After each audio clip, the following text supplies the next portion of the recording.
Hey guys, so this video is starting on October 2nd. It's Wednesday and we're just sat in our living room of our rented flat in London Fields, and we are about to, I guess, properly start the process of looking for somewhere to buy in London. We are first time buyers. There's Nate. Hi Nate. Hi Nate. I thought I would vlog the process. I mean, I'm not sure as I say this whether or not this video will ever exist in the future. It might just become so boring and convoluted, but I did figure that it would be interesting maybe to vlog the experience as first time buyers in London. It's so hard to buy a house nowadays, especially for people our age, but we've managed to get a deposit together and we are looking. I'm sure there's lots of lessons to be learned, pitfalls to avoid. So if I can impart any experience with you guys or help you look out for things that we encountered on the way, then might be helpful. Nate's just starting setting up a joint email account for us.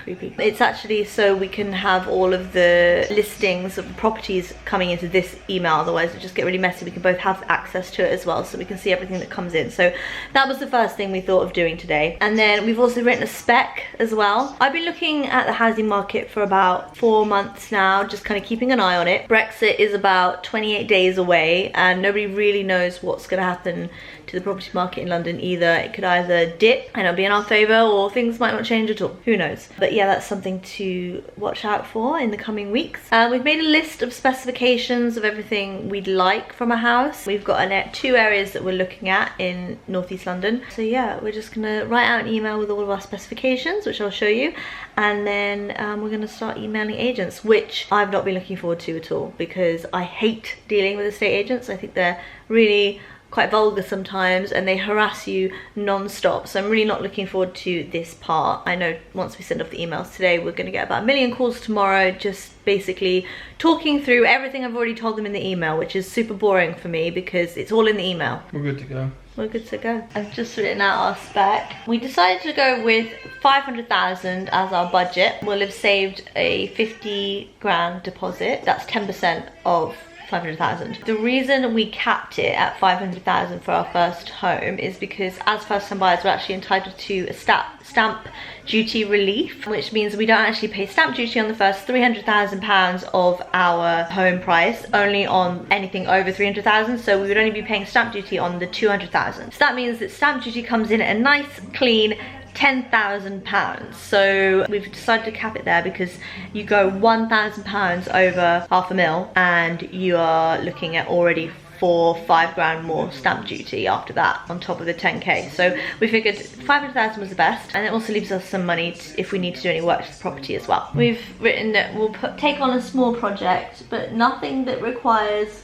major structural works. We don't really want to do that for the first house. Obviously we're no chain first time buyers, which is bonus, and I've said I don't want any leasehold properties. Now if it's particularly amazing I'll think about it, but for me leasehold kind of defeats the point of owning your own place. I really want a freehold. I don't want to have to pay like maintenance fees to the person who owns the house, the land that my house is on. And leaseholds are so bad that the government is now like stopping them. For every other new build that's built now, there won't be a leasehold anymore. It's all freehold. We've said a minimum of 2 bedrooms, 3 ideally, but I just don't really know what's out there. So I guess we now just got to send the email and then see what comes back. Good morning. So I'm just at my desk at the moment. The emails that we sent out, the blanket email last week, we only got 2 replies. So I'm actually going to ring everyone else today because I'm figuring that maybe it's unmanned inbox or something, and just like basically get the ball rolling because it's been 5 days now and we haven't seen any properties come through. So gonna give some people a call. I'm gonna try really hard not to lose my patience with them. I already feel my blood boiling. Good morning, Coppermill. Hey there, my name's Emily. I'm just ringing because I sent an email last week to, I think it was your info@Coppermill's address, just letting you know that I'm on the hunt for a property to buy. David Daniels, good morning. Hey, my name's Emily. Good morning, Nina Jackson speaking. How can I help? Hey, my name's Emily. I emailed you to your hello email address last Thursday, just registering my interest and my spec because I'm looking to buy a house. Yeah. And what was the maximum budget again? Was it 500? That's right. Yeah, I've got one that's coming up. That's 525. Okay. And that's in Leighton, Byron Road. Okay, that's above our budget unless they're open to offers below. If you get anything that's not particularly in that area, but it's special, then I would be interested in seeing it. Okay, cool. Thank you. It's 3 calls in a row with not much luck. They say it's a buyer's market at the moment, but I do feel like people are like not selling. No one really knows what's going to happen, that's why. Good morning, Heart of Autumn Day. Hazel speaking. How can I help? Do you know what? I think that because you're a man, people treat you with more respect on these calls. I just think like they just feel like you have more authority, because when I say, oh no, I'm just going to send an email, they just talk over me. I mean, that guy at the last place didn't know. It's just like, it's on an email and he's like, so just a few more questions. Yeah, they don't listen, do they? Nate's injured his leg, so he's home from work today, working from home. So I've got him calling up some new agencies because the original 5-6 that we've messaged, they're just like not sending us through a lot of stuff. Morning guys, just got off the phone with the broker today. I say the broker, yeah, I think we're gonna go with this lady. She comes recommended. So many people, let me just start by saying, so many people recommended their brokers, so I imagine there's a lot of good ones out there, but I actually decided to go with the one that my sister and brother-in-law, oh, that's the first time I've said that. They got married in the summer. The one that they used, they said she's really good. She's called Sonia, and I just called her up today to have a little chat because obviously I'm freelance and I've been advised that going with a broker is the best thing for freelance, not only because they shop the entire market, they talk to all the banks and see all the different offers that they would give me and Nate as clients in terms of a mortgage, but also they can sometimes understand what it is to be freelance and know how to like handle like freelance salaries and stuff, because they can be a little bit more complicated than just a regular person at a regular job with a regular salary. We had a little chat, and I mean there's a lot of, it can be quite overwhelming I think when you're first getting into this. She was using all sorts of terms I didn't understand, but she explained herself really well. So what we're going to do is we've got a list of stuff we need to get together. It's like credit check. For Nate it's 3 months of pay slips. For me it's 3 years of accounts. Some people will only take 1 year of account if you've only been in business 1 year, but I've been in business for like 4 years now, so I've got 3 years of accounts easy, and then a statement of earnings as well. I actually have to call up HMRC and request those, and they can take up to 14 days, which I think they just say to protect themselves, but so I've got all of these documents coming to me, but I've actually pulled fake ones, fake versions off my accounting software, so she can actually get started on scanning the market for the best mortgage rates for us. That's exciting. I'm gonna get that all over to her in an email today. That's exciting because I don't really have, I mean, we had a ballpark figure of 500,000 in our mind because we actually went to see NatWest last year, and that was our mortgage in principle they gave us. So I'm not really sure what they're gonna come back with. I think it might be a range from anything from 400 through to 600 maybe. Who knows? Fingers crossed it's good. In terms of mortgage rates, actually right now is a really great time for mortgage rates. She was telling me that she was selling mortgage rates at 2.2% interest rate back in February 2019 this year, and she said now she's signing off 1.7% interest rates on mortgage. So she said it's a really good time if you're first time buyers or you're buying in this climate, because the mortgage rates are super low, and I guess that means because not many people are getting mortgages, not many people are moving right now. That's a positive in that respect. I thought that she didn't have a fee. I thought that she got her fee from the bank, which is true, but actually she's got a flat rate of £299, so we'll have to pay that when she applies for our mortgage in principle. She also said it's a really good idea to get a mortgage in principle before you make any offers, because the estate agents tend to take you a little bit more seriously if you have gone to the banks and you have basically got a mortgage approved in principle, so it makes your offer a little bit stronger. So keen to get the ball rolling on that. So we've got a house viewing booked in this weekend, Saturday. I'm actually quite excited about this one. I'm trying not to get ahead of myself, but honestly the shit that I've seen out there, this one looks pretty good. Obviously you don't really know until you get in, because most of these places look so much better on the listing, but it's a terraced Victorian house in the area that we like. It's 3 bedroom, 3 floors. It's much higher than our initial budget, but I thought let's just have a look at it, because you never know what the lenders are going to say. They might say we can actually borrow a little bit more. So yeah, we're going down there on Saturday. But yeah, it's just slowly coming along. I keep getting really nervous about the fact that our lease ends in January, and I just really want all the dates to line up nicely, but who knows really. There's just not that many houses around. This is me every day at the moment.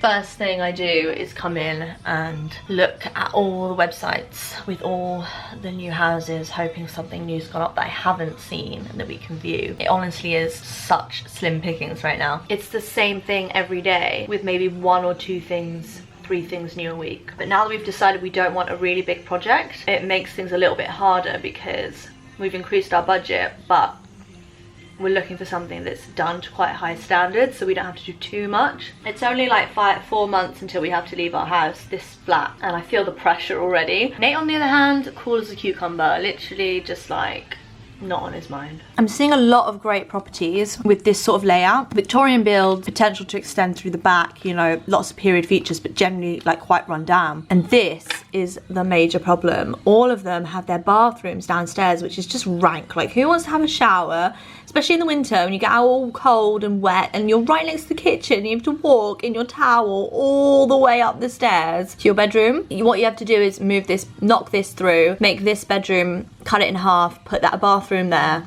that's right above, so the pipe work is there already, and then have a smaller second bedroom. Or if you've got the cash, make that a bathroom, go into the attic, into the loft, or extend out the back, because obviously this property, the bedrooms are just above this area. This is an extension at the back, so you just extend over here. But in an ideal world, yeah, we have the cash and the time and the patience for a refurb like this. But honestly, our first property, we've decided we don't want to do it. So ever the bathroom's downstairs, it's immediately a no for us, which is a shame because it means we're missing out on quite a few things I've seen. This is another example of somewhere quite a bit under our budget, like a lot, but it's a project, you know, like you can't live in this. It's disgusting. You know, it's a decent looking house, but everything needs redoing. Like that is, again, the bathroom. It's at the back of the house, behind the kitchen. Ugh, it's just awful. That's at least 75 grand to bring that bathroom upstairs, put a loft on. It's just too much. This is a really great example of another nice house. It's a little bit under our maximum budget, which is great. It looks gorgeous from the front. It's a great location. Garden's nice.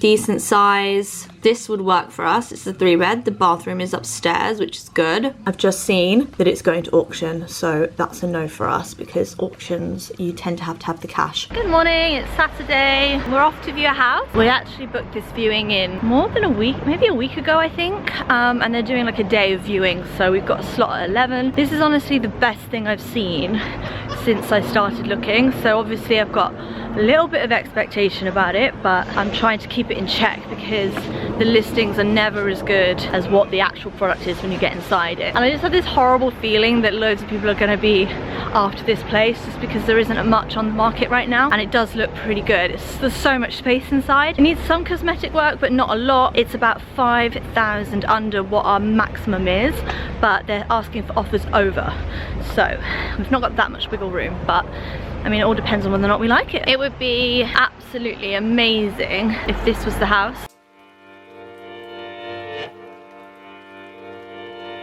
Weirdly, the toilet is in this tiny little airplane style cubicle. They don't have to go. You don't like them? Today wasn't a total waste of time. I felt like the more people we speak to, the better it is, because we always learn like little nuggets of information that are going to help our search. So I'm not disappointed, even though we didn't see anything today. We found an area that we definitely don't want to live in. We know exactly where we want to live now. We know exactly how much we want to spend. We know exactly what we're looking for. So in general, today has been pretty valuable. It's not a wasted day. It's just really hard having the same conversations over again, and like, estate agents aren't always the nicest people to deal with. Good afternoon, guys. It is October the 21st and it's a Monday. It's so rainy outside. I have just given the go-ahead to our broker to apply for our mortgage in principle. Now, we got a few offers through and we decided to go with the person who was going to lend us the most. It actually fitted nicely with the amount of deposit and stamp duty in cash we already had in the bank. In fact, it fit perfectly to the amount we could lend. So it was a no-brainer really. And she also told us that if we do actually find a property that costs less than what we've decided to borrow in principle, then the mortgage is still fine. It can still be used because obviously we'd be borrowing less. Forwarded all the emails to my parents. They've been buying properties for over 40 years, so they actually said that they thought a 2-year fixed mortgage over 35 years was the best option for us. Initially, the broker gave us options for 30-year terms.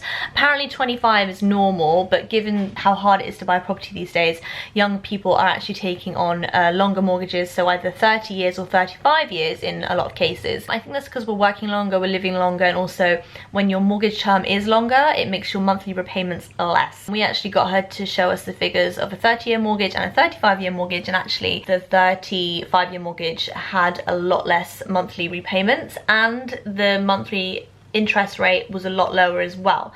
So if we were paying on a 5-year fixed term, the interest rate was 2.44.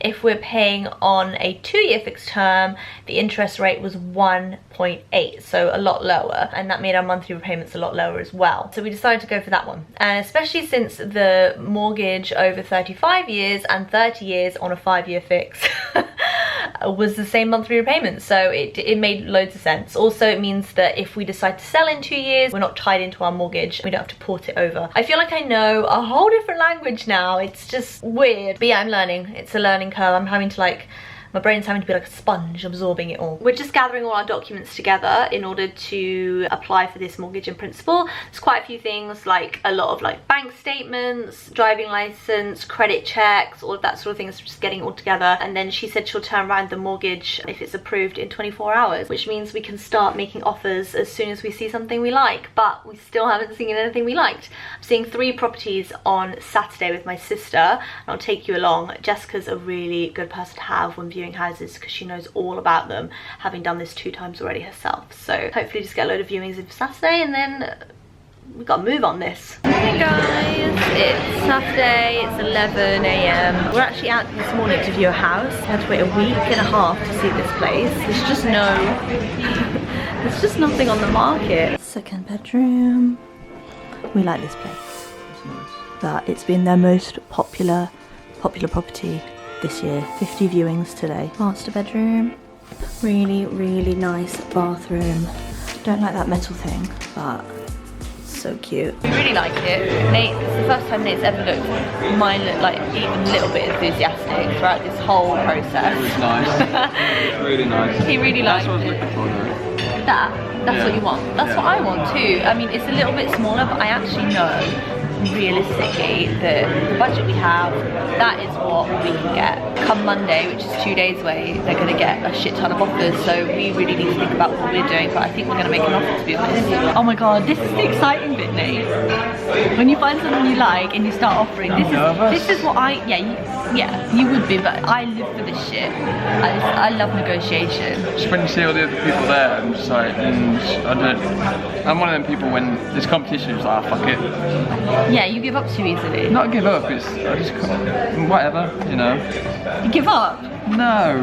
Bit of health competition never hurt anyone. Morning guys. Monday 4th of November, and I have just been at Pilates. Let me bring you up to speed with what's going on regarding the mortgage. So it actually took us a lot longer than I thought it would to get all our ducks in a row. By ducks I mean that long list of documents that your mortgage advisor or your broker will require from you before they actually apply for a mortgage in your name. The list looked really simple. I actually thought it was going to be more complicated for me because I'm a freelancer, but actually because I'm an organised motherfucker, I got all my documents over really, really quickly. Nate was the one that was holding up the process big time. He had a pay rise a few months ago, so he needed more pay slips than normal. He also needed a letter from HR about his salary increase, so we both needed to do credit checks.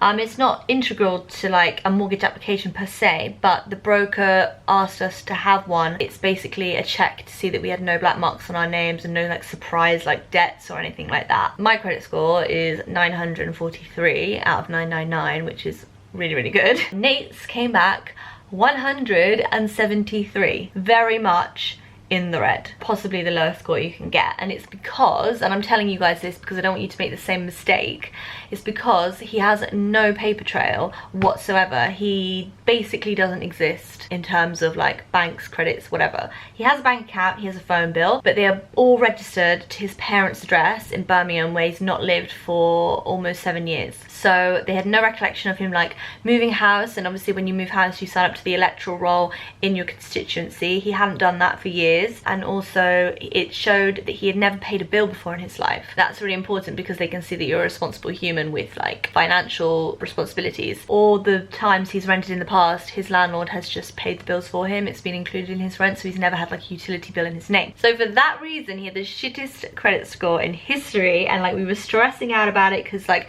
Sonia, our broker, was like, can you like change all of your details on your bank, move your phone bill to the house you're in now, take it off your parents, all of that, and then hopefully the credit people like Experian, which is the ones we use, will be able to pull through more accurate credit score. Because Nate's literally never had a credit card in his life, he's never had a loan, he doesn't have any debt, but the fact is he does not have a paper trail on his name, so banks don't know how responsible he is. So yeah, like I said, I'm telling you guys this because if you are similar to Nate, you've rented and your landlord pays your bills because it's like an all-inclusive like cost you pay per month, or all of your bank and your phone bill is at your parents' address where you used to live, update that shit, okay? Because it's going to be a hold up for you if not. Sometimes banks take ages to update addresses. So get it sorted, get on your local electoral roll, make sure you are on all your utility bills. It's not just your spouse, because my name's on all our utility bills. Nate doesn't have his name on there at all. So that's the tip.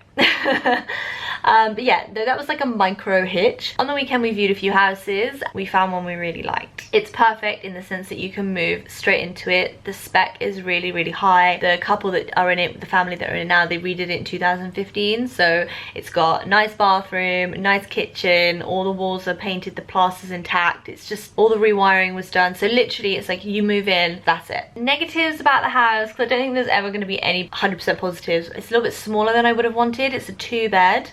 And the second bedroom is tiny, so my office will be tiny. It means that we won't be able to have guests that much unless we get like a roll-out sofa bed. It's in such a good location that and they put it on under what they know they're going to get an asking price for. Literally there was 50 couples coming to see it on Saturday. One in, one out, one in, one out. It was just madness. They're expecting really, really high volume of offers coming in today. So we got home and I said to our broker, I was like, look, I know it's the weekend, but we've seen a property we like. We need to get our offers in on Monday and we still don't have a mortgage in principle. What can you do? So lovely woman, so great, went into the office on a Sunday for us, applied for our mortgage because she had all the information from us from Friday, and we got approved for a mortgage in principle last night. Literally, she WhatsApped us like, guys, good news.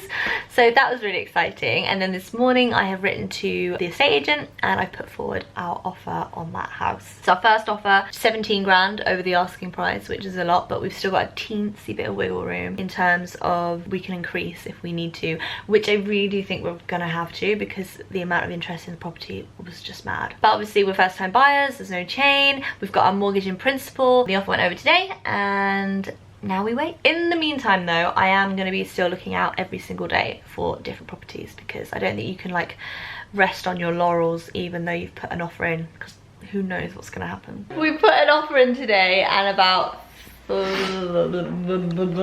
hours later they email back saying your offer's been rejected. We've had 13 offers between 500 and 600,000 pounds. Bear in mind this place was 550,000 pounds and they want best offers by tomorrow Absolute at 10. bastards. I'm not doing it. Nate doesn't like being squeezed, but I'm Fair like, it's square, all part fair of the price. process. It's a fair price. It was a fair price, but we're gonna go up a little bit, but we're not holding our breath because if someone's offered 600,000 for that place, then they're paying too much, to be completely honest. We will just put our max in and just see what happens. Anyway, Nate did the sweetest thing. He's full of the cold, but he went into a Waitrose and bought a bottle of champagne to celebrate putting in our first offer, walked out the door and read the email saying it'd been rejected. They wouldn't take a refund. We're gonna have the champagne anyway. Yeah. Because it is exciting, we did put an offer in, so even if we fell at the first hurdle. Morning guys, it is Monday. So basically our job of finding a new house is getting harder by the day. November is historically busy, we're told, by all the estate agents, but they said they've had a slow month. December is dead because nobody is putting their house on the market before Christmas. Based on my daily searches, there's basically nothing coming up, and it really looks like the closer we get to Christmas, the more we're gonna have to push this back until January 2020. There's just not enough stock. We did 3 viewings on the weekend, all houses within our budget, but 2 at the top end of our budget, and oh my god, the state of them. And it wasn't even just stuff we could like redo, like cosmetic work, like, you know, replastering, painting, gloss work, new floors, that sort of thing. It's like the layouts were wrong, they just had weird vibes, just they didn't feel like somewhere pleasant to live, and I think vibe is so important. I mean, I don't think I'm reaching for the stars here. My budget is not bad. We don't want to do a ton of work, but we're okay with doing some. It's just, I've got to put it down to the fact there's no stock. There's nothing on, everyone's saying it, there's nobody's selling at the moment, hence why that other house went for 75 grand over asking, which is just mental. Desperate, stupid people with money. So yeah, it looks like we might have to push this back. That doesn't mean I'm going to stop looking. Obviously in the run up to Christmas, you never know what's going to come on. People might get desperate and just need to sell. So I will check every single day, as I have been for the last 6 weeks. January is probably going to be our month. I have been looking at flats as well. Yes, I know I said I didn't want a flat. Nate would be perfectly happy to get a flat. I know that a lot of first time buyers, especially in London where it's expensive, they buy a flat as their first time home. It's nothing to be ashamed of. I just didn't want to have leaseholder fees. This was my issue. I don't want to be held by the balls by somebody else and I have to pay monthly charges to them. I hate that. Also leasehold, I'm like, oh, you don't even own your property. I mean, no one's going to live out their lease, whatever, but I'm having to, you know, reevaluate this a little bit because there's just nothing on. So I did a little search for some flats yesterday, and it turns out we can get a really decent property for our money if we did want to get a flat instead of a house. But I have a few conditions. Has to be freehold, possibly a masonette with garden space. So that is now an option as well. I don't have any viewings coming up. Like I said, I'm looking every single day. I'll keep you updated, but at least now we all have all of our ducks in a row. Our mortgage has been approved in principle. We're ready to move. So just gotta wait on that perfect house. Hey guys, it's December 5th. We're obviously like a little over 2 weeks until Christmas. What was already a really dry, dead market has dried up even more. Like I'm basically searching every 3 days now online. There's just nothing new really. There's like 2 new properties a week. We've decided to stop looking for the rest of the year, pretty much, because the last 2 weeks nothing has come through. I met with my friend Amber for breakfast today, and she's also house hunting, and apparently January 2nd is the most busy day of the year for house viewings, apparently.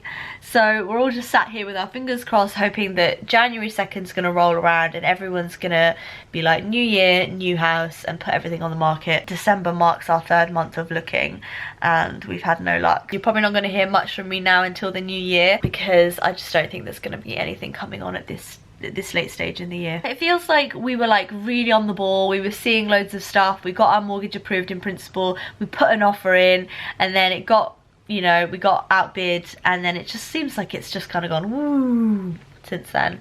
Also, something to remember is our mortgage in principle only lasts 6 months. So essentially have October, November, December, January, February, March until it expires, at which point we have to reapply again. The mortgage rates might not be the same. It costs another £300 with our broker. Let's just hope January is the month for us. I'm not losing hope. I do feel like I've done this all already, and I'm kind of losing the enthusiasm. Nate's enthusiasm literally left about a week into the process, but I've been plugging away. But no, I think I'm done for the year. Today we looked at a flat in Stoke Newington, because Stoke Newington is one of our like newish areas that we're interested in. The flat was tiny. Like I keep telling Nate, like, I know that in the brochures they trick you and they make everything look really big, but it still blows my mind when I get there and like how small the places are. So it was a no from us. The flat was actually really nice, but we didn't like the location. It was about 15 minutes away from anything. So now we're on the way to a really promising house in Walthamstow, but it's actually more the Leighton side of Walthamstow. It's 2-bed. It's actually really similar to the one we put an offer on last year. We think it's going to go for a lot over the asking price, but actually having to walk from the station 15 minutes to get there, I think that's going to put a lot of people off. So hey guys, it's Thursday today. I viewed a few houses last weekend with Nate, but One came on about 4 days ago, so I wanted to get a jump on it and come down and view it first. So here I am, Thursday, just back in St. James actually. This place is on the same street as the one we put an offer in on last year. So we already know that we like the street. We already know that we like the way the houses are laid out. This one is a little bit bigger than the one we put the offer in on, but it's not a nicer spec. And one thing that devalues the house slightly is it's got a bathroom downstairs, so you have to go through the kitchen to get to it, so it's not ideal. However, if it means we can get a really nice house on a really great street in a location we love, and somewhere down the line where we've got a bit more cash we can put the bathroom upstairs, then something I'm willing to compromise on. Unfortunately, Nate was like, oh, I'm not sure if I want to see it, like if the bathroom's downstairs. So I've actually come on my work day to view it, and then if it is worth it, I'm going to get him down on Saturday this week. So let's see. House I viewed with Scarlett last week, I was seriously considering putting an offer in. So much so that I actually asked Nate to come back and view the house with me the following Saturday. I'll put some footage on the screen now of the inside of the house. It's basically what we've been looking for in Walthamstow. It's right next to St. James. It's an amazing area. It's a 2-up, 2-down Victorian terrace within our budget. It does need some work, but it's not so much work that we couldn't do it when we moved in, like walls and floors. And then eventually, a few years down the line, we would have moved the bathroom upstairs and blocked out the back of the kitchen and made like a really big kitchen into the garden with like bifold doors. Knowing that that would have cost us like 50 grand, we would have been doing it a few years down the line. We were pretty much like excited and thinking, yeah, this is the one we're going to put an offer in. And then the estate agent overheard us and came outside and he's like, actually, I overheard what you were talking about, moving the double-story extension for the bathroom. And he was like, Waltham's Forest is notorious for denying planning permission for people wanting to do double-story extensions because the houses are so set together so closely. The double-story might actually ruin the light or block someone's view of the neighbour's window on the top story. So he's like, yeah, I don't. Any of the ones you see down on the street were done like 20 odd years ago before the new laws came in. So we were like gutted because this really was a strong contender as a house for us. So that news kind of like put us out a bit, and we decided in the end not to offer. It's a bit annoying really, because we waited all these months and now something exactly what we're looking for has come up in the right price range, and we get told that the planning permission that we would need just won't be given to us. So we've spoken about it a little bit more, and I think the more we think on it and the more we see these houses, the more we realise maybe we're not ready for a house. Maybe we just want a flat in a cooler part of town. The work that we would be doing on a house anyway wouldn't happen for a few years, so at which point we could have lived in a flat for a bit and then actually just moved into a house with all the work already done by that point. Another Saturday, another house viewing. This one's a little bit different actually. Today we are viewing a flat which on paper, like aesthetically, is exactly what we want. Obviously we haven't viewed it yet and that could change, but right now this place is on the money. Two issues, like always, there always seems to be an issue. Nothing's ever perfect. It's a leasehold and it's only got 94 years left on the lease. Anything below 80 is not good. And also it's in Seven Sisters, which is an area we've not really looked at, to be honest. It's kind of like Tottenham way. Crime rates are pretty like above average there, and it is about a 10-minute walk from the station, which is okay, but it's like I said, the area is not great, so it makes walking around a little bit less appealing. So we figured we'd go see it because we've never seen a leasehold property yet. It's only been freehold houses. Because it is exactly what we're looking for, we figured we'd use the opportunity to go and talk to the estate agent and just kind of figure out what exactly it means to be buying a leasehold property, how easy it is to renew the lease, all that sort of thing. So yeah, it's kind of like an educational viewing today. I had a bit of a funny 5 minutes yesterday when I got really down about this whole thing. This will be, I think, our 12th property that we've seen, and it just feels like it's going on forever. I really want to get out of our flat now because we've had a few dealings with our landlord recently and he's not the most pleasant person. It just makes you want to leave even more, to be honest. So yeah, I would just say that my mum is vehemently against us getting a leasehold property. She just thinks the resale will be really, really hard, especially with a lease this short as well, 94 years.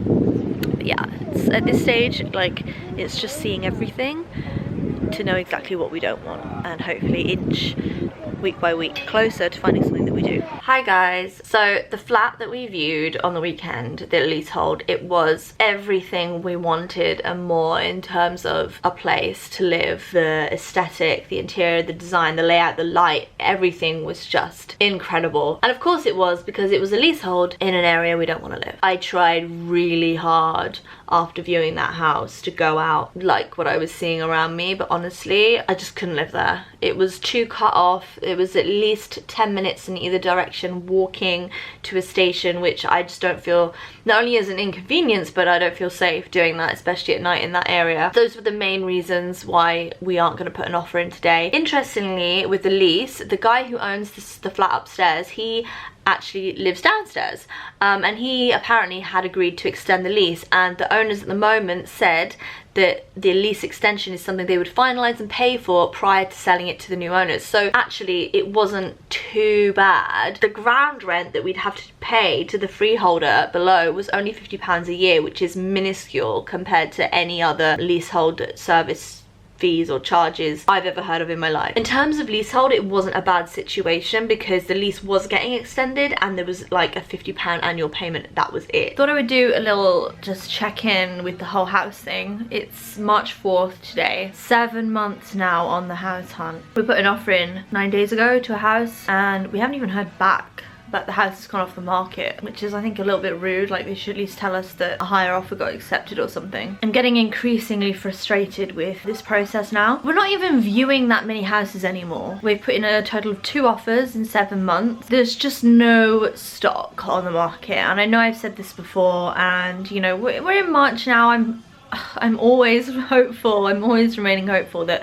there's going to be more houses coming on, because that really is the main issue. There's no properties. Like, there's stuff out there, but it's not fantastic. And then the few gems that we do see that come on, or the places that we really like, they're going like way over asking.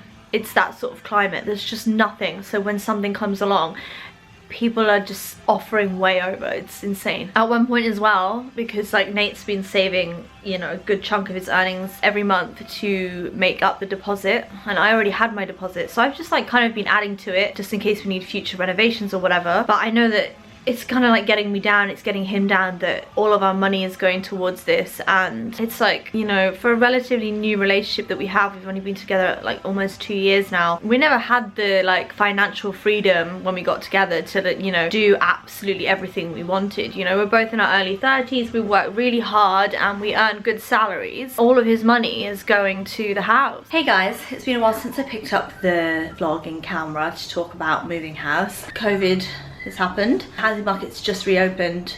I'll probably be looking now for 3 weeks, and we've only done 1 viewing since lockdown. I didn't take the camera along because it's just one of those times I was like, well, let's just get back into it really. I don't know if this is going to be the one. The house was lovely. It was in our budget, but there was no room to extend, and we kind of want that option if it's only a 2-bed, not a 3-bed. So today we're looking at 2 houses that are actually a little bit further out than we would have wanted, but they're both 3 beds. They both require a little bit of work as well. It just seems like there's going to be nothing that's absolutely perfect. So we're going along. They're both huge houses in comparison to what we've been viewing already. We're going to cycle up and see if we like the area and it's close enough to where we need the trains to be, you know. Stop looking at her artifacts. Nate can't help himself. Whenever we go for a viewing, he's always looking at what's in the room rather than the room itself. This has been empty for 2 years. I actually love the curves of the ceiling. This could be such a lovely house. I just think it's maybe a little bit too much work. Another day, another house viewing. So it's Friday and we've got a house viewing in St. James, an area that we really like. I'm not gonna lie, this house is like perfect. We tried to get a Saturday viewing, but they filled up so quickly that they had to do Friday viewings as well, which, you know, only means that there's a lot of people seeing this house today, which is always obviously never a good thing. It's always the way though. When I really like something, everybody else always really likes it too. I thought, after speaking with my broker, who sadly confirmed that what I thought wasn't the case, but I thought because the loan to value rates are so crappy right now, like most lenders are wanting 15% deposit instead of 10, which obviously most first time buyers either have 5 or 10. In this market, 5% is just not a thing anymore. So it's 10%, but really high interest rates and monthly repayments, or it's 15%. And if you go with the 10% with the higher interest rate, then they lock you in for 5 years. It's a little bit difficult, and I thought those type of conditions would really mean that there wasn't as many people looking to buy right now, but my mortgage broker Sonia just said that she's seeing, if anything, more first-time buyers. I mean, I'm trying to stay positive. With Juno being here as well, we want a house more than ever. Like, it really is something that we really want. Not ideal having her in the flat, even though it's a huge flat and we have the balcony. So yeah, we're gonna cycle up there now. This house is on for 565, I believe. It's a 2-bedroom again. I think it's got attic space though. It looks gorgeous. Like, I'm just a bit, I don't want to sound down in the dumps or put out negative vibes, but it's just exactly what we want. So it's probably going to go for like 600,000. So today is July 6th, 2020. We made an offer on a house today, the highest we have ever offered. I'm not even sure how I managed to twist Nate's arm, to be honest, because he was always so reluctant to offer anywhere near what we could afford, just because he just didn't want to, really. He doesn't think the houses are worth what they're going for. I don't know. I'm just sick of offering and then we go into this like bidding war, all these sneaky sales tactics from the estate agents every single time, and you can't help but get sucked in. Like, the minute we sent our opening offer out, which was 11 grand under our final offer, we got like a pretty much automated email like, due to the high amount of offers we've received through, best and final by 3 p.m. Just like that. Best and final offers meaning, you know, the highest we can go. And it's like, you don't get any insight into what anyone else is offering either. It's like the most frustrating thing, because your initial opening offer could actually only be a grand or two under the highest offer, in which case you could just increase it by 3 grand and you would be the winning bidder. You just don't know though. So anyway, I emailed back and I was like, after we did an opening offer, and I said how many people are ahead of us in the bidding hierarchy. So like, where do we fall? Because I just wanted to get an idea of like how much we potentially need to increase our offer by to secure the house. And she was like, I can't tell you that, but I can tell you that we've had 12 offers so far. And I was like, okay, 12, fine. And then I said, okay, is that 12 after us or just 12 in general? Being a bit dumb, like plain dumb. I was like, I really like to know like where we are in the lineup. And she said, I can't tell you that because offers are secret. Wasn't asking for the offers, obviously, but she was just trying to get around it like I was. And then she said, but I can tell you that we've received offers in excess of 280. And it's just so hard, because do you believe them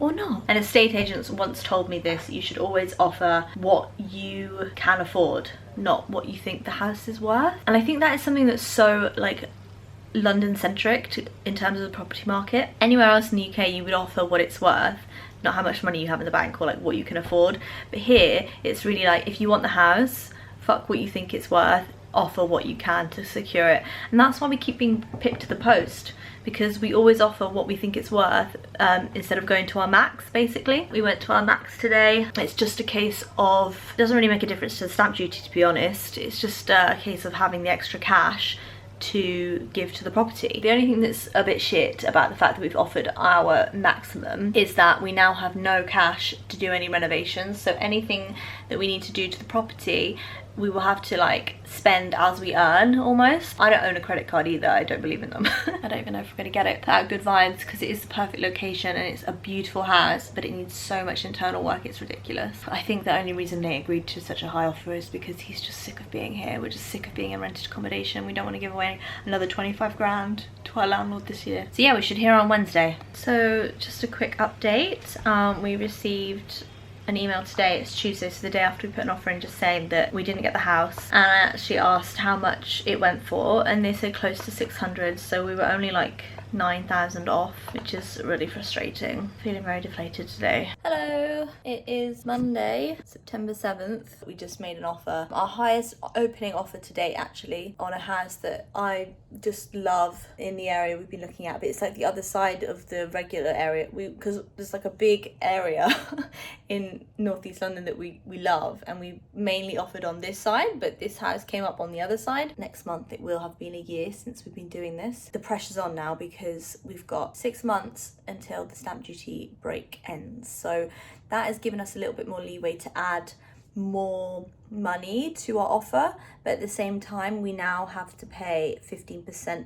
deposit instead of 10 because we're in a recession and the banks aren't loaning as much. So we're just kind of breaking even on the positives and negatives of that whole situation. We were playing the dance. The property's on with Stowe Brothers, and they make us do this fake offer to begin with, and then they're like best and final, and then we give the real offer. So we've just sent off the first offer along with our little blurb about who we are and how much we love the house. And yeah, and then I'm waiting for the second email, and we will put our final offer across. We kind of can't decide what the final offer is going to be. I'm obviously at the top end. Nate's a little bit more conservative with his offers and always wants to offer less. So, but my mentality now is just, if we can afford it, let's just offer it. Let's just get a fucking house. That's how I feel. It's been a desk day today. I have yoga in a minute, and I need to get some food before I go to that, because it's a dynamic class, which I kind of regret booking because now I feel a little bit under the weather. However, we did get our best and final at the door.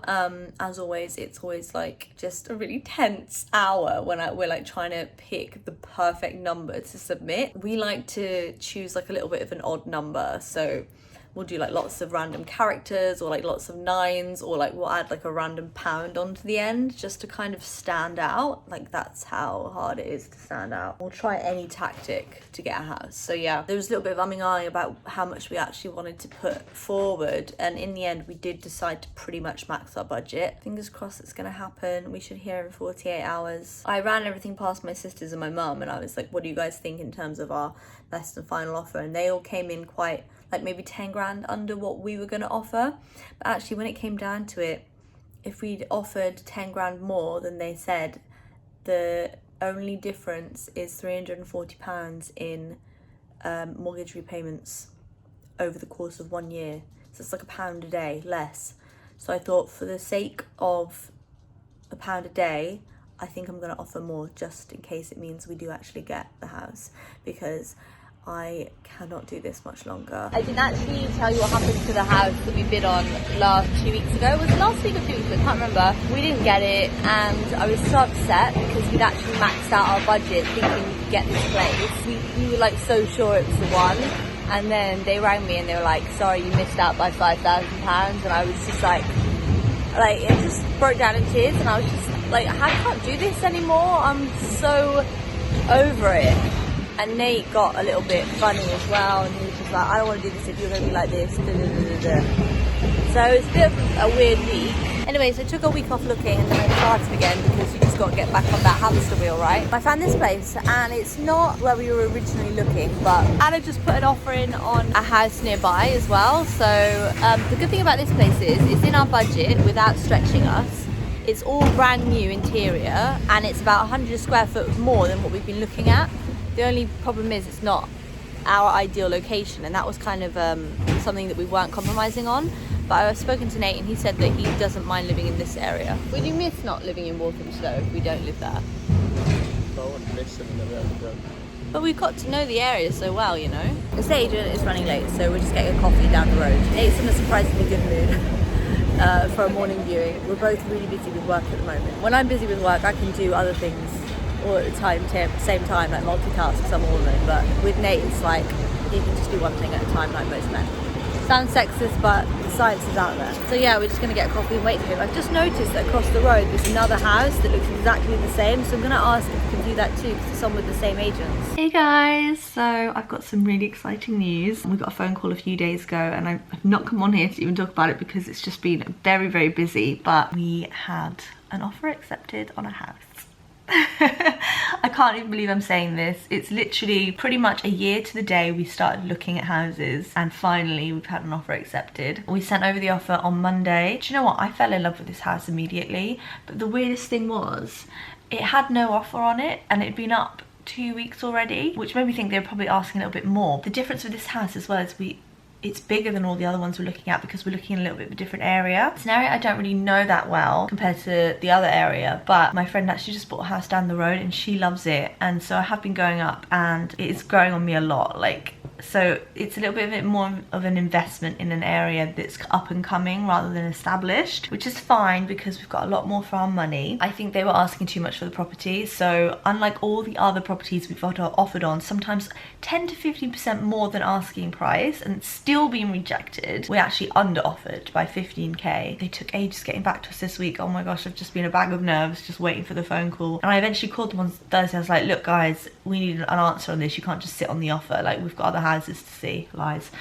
And then he's like, oh, actually, I was about to call you, we've got good news, your offer's been accepted. And he was like, sorry it took so long to get back to you, but there was actually another offer that came in that was slightly higher than yours, but they've gone with yours because you're no chain. So finally this is paying off, being no chain. Like, I always thought it was an advantage, and we always put it in all our offer emails before, but no one cared. They always just took the highest bidder regardless of the like chain situation. So offer's been accepted, and then, you know, we didn't even have a chance to celebrate really. I mean, partly because I don't think you're supposed to really celebrate right now because you have to go through so many loopholes until you actually exchange and get the keys. But Nate is on a pitch right now working for Visa at 12-hour days. It's ridiculous. Like, we don't even see each other that much or talk. So we just really haven't had a chance to celebrate, and I've been busy as well. And just kind of jumped into the next portion of buying a house, which I'm going to talk to you about, which is all of the admin. It's not that bad. I'm really organized, so it's been fine for us, but it's been a lot of documents. I sent over to my broker yesterday about 27 PDF attachments. You know, I have like 6 bank accounts, and they want statements of 3 months for all of them, passport, utility bills, like all of my business tax overviews of the business years for the last 3 years, all of that stuff. So that's all gone to our broker. Today she emailed me back and kind of highlighted a few transactions that she wants clarity on. So I'm going to do that today. We've got a solicitor. We went in yesterday to the estate agents. We gave over our passport and our utility bill just for ID verification and our solicitor's details. So then the 2 solicitors start chatting, and then we get a memorandum through that says this is a notice of sale, we're going ahead with this, and then I'm organising the survey today, so that can happen next week. It's all subject to so many different things. So, you know, first we want the survey to come back good, because the mortgage won't approve unless the survey's good and there's no like gaping flaws in the house, unforeseen flaws. And then obviously it's subject to mortgage approval, you know, all of our credit checks out and all of that. These things, I'm advised that they take between 8 to 12 weeks, and we want to be in before Christmas, and there's only 98 days left of the year. But luckily there's no chain either side. They were renovator, so they just want the house gone, filled. So I'm hoping it all moves really quickly. I don't foresee any hiccups, to be honest, but I'm a little bit nervous because I am self-employed, that they are going to be funny with my business sort of stuff, because it's not as straightforward as just having a job. They have to look at so much stuff. They have to look at the salary I take for myself, my business prospects, they have to look at all my accounts for 3 years, my spending habits. You know, it's a lot. But, you know, I've got the money, so it shouldn't really be an issue. But it's a little bit of a weird market at the moment with us being in a recession, and we're already paying a 15% deposit rather than 10, just because lenders aren't lending as much. Hey guys, so I thought I would do a little update on the house scenario. I guess there's a lot been going on. It doesn't feel like there's a lot been going on. There actually has been a lot going on in the last 4 weeks since we had our offer accepted on the house. I'm like just feeling super impatient now, because mentally I'm already moving in, which is just silly because, you know, we haven't even exchanged. I don't even own the house yet. We've just had an offer accepted. So we're in the middle of all these crazy processes going on, and it's quite a learning curve. It's really interesting. It's also really dull at the same time. There's lots of people involved, everything from brokers to bankers to solicitors to surveyors. So I just wanted to kind of bring you up to speed on what's been happening. The mortgage was approved in principle. We had to get another one done because our old one has expired, because that was done last year when we thought we'd find a house within 3 months, and mortgage agreements in principle expire after 3 months. So we didn't get a new one until we actually found the house, because there's obviously no point. Things are changing every single day at the moment in terms of mortgage offers and products that are out there, just because of the climate. We got an agreement in principle through TSB, who'll be providing us with our mortgage hopefully. We've submitted the application, and I was told it takes on average about 4 weeks to approve, which I thought was a really long time. But apparently, because there's a backlog of mortgages being approved right now because everybody's buying a house due to the stamp duty break, they're kind of like on the back foot a little bit. And if I've learned anything from this, it's that people that deal with mortgages basically live in the Stone Age, and they're still sending letters, and an email takes them a week to write, and all of this sort of thing. And it's a little bit frustrating at times. For example, everything was going ahead and my broker said she'd keep me in the loop of everything, and then I hadn't heard for 2 weeks, and I was just like, what's going on? She's like, oh, we're still waiting for your accountant to send back his sort of report on your business. And I was like, well, that's weird, because my accountant is so quick with stuff. That doesn't sound like him at all. Are you sure he's received it? So I checked in with him, and he said he hadn't received anything. They were supposed to send a letter, it didn't show up. Then they were supposed to email, that didn't show up for a week. So I got quite a little bit annoyed, and my broker got on to the people at TSB and were like, you need to send that email. So it came through after like 2 weeks of just back and forth, which was really annoying, but that's been taken care of. He had to send it back by post, so obviously that's another 5 days or something. So I'm really hoping next week the mortgage is approved, and that'll be 5 weeks since we applied. Another thing that's been happening is the survey that we're getting done on the house. Now there's 3 types of surveys. There's like a really minimal one that costs a couple of $100. There's a home buyer's report, which is the one that most people get, and then there's a building survey. And I decided to opt for the building survey because our house was built in the early 1900s, so it's over 100 years old, and they do say if your house is over 100 years old, it's best to get a building survey because it's a deep dive on the property and it will really flag anything that could potentially be an issue or is already an issue and we might not have seen when we viewed the house. So that got done yesterday. That cost us £700. That was the fee plus VAT. The broker said not to get it done until the mortgage was approved, but there's actually a backlog on surveys at the moment as well. So we, in good faith, just went ahead with it, and because we want that house, you know, it shouldn't be a problem really. The house has been like semi-refurbed, so we're hoping that any issues that came up during the refurb were dealt with then. Another tip would be always get someone that is a recommendation. Our survey people were a recommendation from another couple that we know that just bought a house. Not only were they super competitive, but they were very prompt and easy to deal with, and I did get a few other quotes from the area, but they were the best by far. And then finally we got things rolling with the solicitors. The solicitors for you will be the point of contact that's liaising with the buyer's solicitors. So the 2 solicitor teams basically just deal with everything. We'll never talk, so any questions either party has, it goes through the solicitors and they talk. They'll be responsible for drawing up the contracts to buy the house. We also send them the deposit monies and stamp duty monies, and they pay them on our behalf as well. I did ask for a few other quotes for solicitors, but this woman was actually the most competitive and she was a recommendation, so I went with her.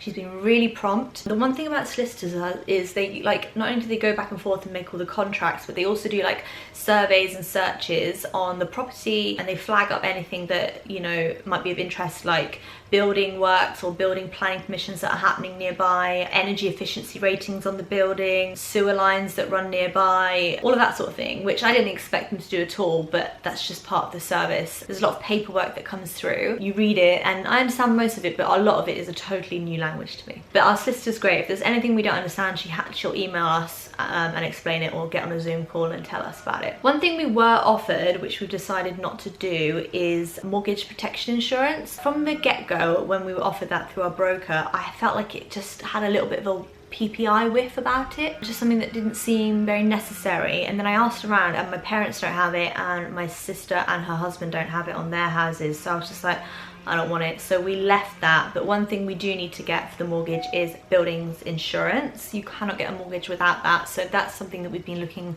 at quotes for as well. So yeah, lots been going on in the background. We're almost at the end of October now actually, and because we're not in a chain, I'm really hoping that we are in before Christmas. I think it's totally doable. We are in a rental property here, but we're actually out of contract in a rolling contract. The landlord wanted us to sign up for another year, which we agreed to, but he never came around with the contract, so his loss. So I think we're just gonna offer him a month's notice, to be honest. So as soon as the keys are in our hands, we're gonna hand the notice in. And I'm really nervous about it, but Nate doesn't give a shit. We don't really get on with our landlord. Like, he's a bit of a pain in the arse, to be honest. Very pedantic and controlling. I'll be well shot of him, that's for sure. So yeah, that's where we are. Hopefully I'll have some good news next week and let you guys know next steps. But yeah, mentally I've just moved out of this place now, which is a shame because I just had my office redone and I'm really enjoying the space. And we'll obviously be here for at least another month. I just want to get in now and start decorating. Hello everyone, it is December 9th, 2020 today. I am 5 weeks post coronavirus. Would you believe it? I'm feeling much better than I was last week. It was a mild case, but I'm still suffering with some chronic fatigue and headaches, so it's not been the easiest of months, but we move. I'm just jumping on to update you on the house because we are so close now. Obviously this has been about a year and 3 months in the making. I can see the end of the tunnel. December is normally the busiest month of the year for me in terms of work. I'm also launching a new business in the new year, so that prep is running alongside. We have been doing lots of work to move closer to completing on the house. So I think the last time I checked in, the mortgage hadn't been approved, but it was soon to be approved. The mortgage took 6 weeks to approve, which is at the longer side of things. A lot of my peers have had mortgages approved a lot quicker. Given this time when everybody seems to be moving because of the stamp duty break clause, 6 weeks is actually more like the norm nowadays. So we got the mortgage approved, and then we moved to the solicitor who accepted the mortgage on our behalf, sent us a mortgage deed to sign, and then she put together a contract. After that all happened, we actually had our survey done, and this is where we fell behind for a few weeks because the survey actually came back with a lot of things that needed addressing. Now, I would always recommend that you do a survey on any property you're going to buy. We got a full building survey, and I'm glad we did, because my parents didn't get a survey done on the house that they bought last year, which is an old house, and they are paying the price, believe me. Rising damp, roof repairs, leaks in the floors. I would always recommend getting one. Ours cost £600 plus 20% VAT, which seemed to be about the average price. The guy was lovely as well. I will recommend him down below if you guys need someone in sort of like the South London, Southeast area. He sat down and had a big call with us afterwards and took us through everything, because often it does sound worse than it actually is. He kind of pointed out the things that we should take up with the seller and try and get some money off, or get her to repair before we move to contract and exchange. That in itself took a little bit of time because we had to get some builders in to give us quotes, and oh my god, it is so difficult to get builders locked in to come up and quote something when, one, you haven't actually purchased the house because they assume you're going to be wasting their time if it falls through, and two, during coronavirus, with the visiting hours being so small with the estate agents, actually aligning everyone's calendars was a lot of work. But in the end we got there, and I mean, 2 weeks we got some quotes, and then within 1 week the quotes with the seller, and we went back and we asked for a £10,000 reduction on the house based on the works that we would have to do. Mostly they were to do with gas and electrics, because the house actually failed its gas and electric safety test, so she had to put right all of the issues there, and the work got done within a week. And then once that was done, the solicitor told us, and then we were allowed to move to contracts and sign. So we've done that today. We've just posted about the contract. We've also very scarily sent our deposit over. My bank account is pretty much wiped out. It was crazy. So yeah, they've got that over there. Now we are just waiting for her to sign her contract, and then once that's all done, we move to completion. So once we are complete, we've decided to hand in our notice here at the flat. I actually wanted to do it before, but Nate didn't want to risk something going wrong and us being homeless. I think that was probably quite overly cautious. We always have somewhere to go because we have a house in Scotland and everyone's working from home, so we'd never be homeless as such, but he didn't want to risk it, which is fair enough. Also with us, there's no chain, so the buyers aren't in a chain, we're not in a chain, so it's unlikely that anything would fall through. But I would always recommend handing your notice after you exchange contracts. Another reason we're handing notice in when we complete is because we actually want this flat over the Christmas period, because we feel safer moving after Christmas and having all of our possessions in the flat, which is a lot safer than a house, for example, because it's in a building behind lots of locked doors and there's lots of neighbours around and we're known, rather than moving all our stuff into an empty house and then going away to Scotland. It just aligned like that. Sure, we're going to have to pay an extra month of rent and we're just going to have to absorb the cost because we will be paying a mortgage at the same time, but we figured it was the safest option and the most convenient in terms of moving. That's where we are. I can't believe we're almost here. I'm actually talking to removal men tomorrow to book in our end of tenancy clean here at the flat, and also pick a moving date, first week of Jan. It seems like we're almost there, but actually when we move in, I think the real stresses begin, because we're going to be doing lots of work on the place. That is an entirely different vlog for an entirely new year, my friends. This footage has been a long time in the making. I can now say we are officially homeowners. Woo! We completed last Friday, and just before Christmas, just in time. As of last Friday, the keys were ours, and it's 2 days until Christmas, so we've not rushed down and picked them up because we're not moving in until the new year. But yeah, it was a strange feeling. Just got an email through from the solicitor, who were very good, and they were just like, we've completed, you're free to collect the keys. And I felt, I guess my overwhelming feeling was relief, which actually I didn't expect to feel that. I expected to feel excited and like happy. I thought I might even cry, because I cry at most things. I just felt relieved that we wouldn't have to go through this boring process anymore, because it is boring. Yeah. How did you feel? It doesn't feel real yet until we like get the keys in hand and open the door for the first time, maybe. I felt different stages of elation through this process where we've like found the house, our offer's been accepted, our mortgage was approved, all of those. Like I felt more excited about all of those stages than this one. I think I've been worn down by the year and the process, to be honest. So now that we actually have the house, and I don't mean to sound negative, it's just kind of a bit of a anticlimax. I'm waiting for you to be excited as well. I feel like you're dragging me down a bit. That's me. It's you in a nutshell. So anyway, today we're going over to actually pick up the keys because that's our last opportunity before they close for Christmas. And we're going to take Juno down and get a picture outside the house just to kind of mark the occasion. Getting the keys! Woohoo!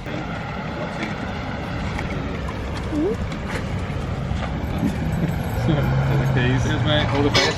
Thank you. This is your new house. Oh my god.